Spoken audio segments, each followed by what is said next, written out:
ವೀಕ್ಷಕರೇ, big boss Kannada season 12ರ ಮನೆಯಿಂದ ಒಂದು ಲೇಟೆಸ್ಟ್ ಅಪ್ಡೇಟ್ ಬಂದಿದೆ.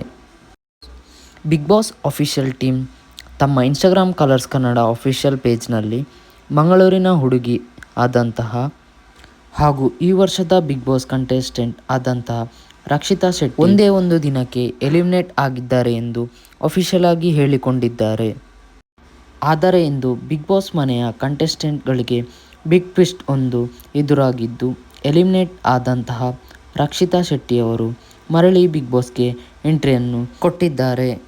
ಆದರೆ ಆ ಒಂದು ಎಪಿಸೋಡನ್ನು ನಾಳೆ ನಾವು ಟಿವಿಯಲ್ಲಿ ನೋಡಬಹುದಾಗಿದೆ.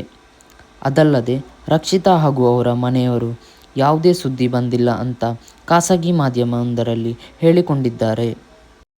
ವೀಕ್ಷಕರೇ, ಅಷ್ಟಕ್ಕೂ ಒಬ್ಬ ಕಂಟೆಸ್ಟೆಂಟ್ ಅನ್ನು ಯಾವುದೇ ವೋಟ್ ಅಥವಾ ಗೇಮ್ ಇಲ್ಲದೆ ಹೊರಕರೆಯುವುದು ಎಷ್ಟು ಸರಿಯೋ ಅಂತ. ಹಾಗೂ ನೀವು ರಕ್ಷಿತಾ ಅವರನ್ನು ಬಿಗ್ ಬಾಸ್ನಲ್ಲಿ ನೋಡಲು ಇಷ್ಟಪಡುವುದಾದರೆ ಕಮೆಂಟ್ ಮೂಲಕ ತಿಳಿಸಿ. ಬಿಗ್ ಬಾಸ್ನ ಲೇಟೆಸ್ಟ್ ಅಪ್ಡೇಟ್ಗಳನ್ನು ಪಡೆಯಲು ನಮ್ಮ ಪೇಜನ್ನು ಸಬ್ಸ್ಕ್ರೈಬ್ ಮಾಡಿಕೊಳ್ಳಿ.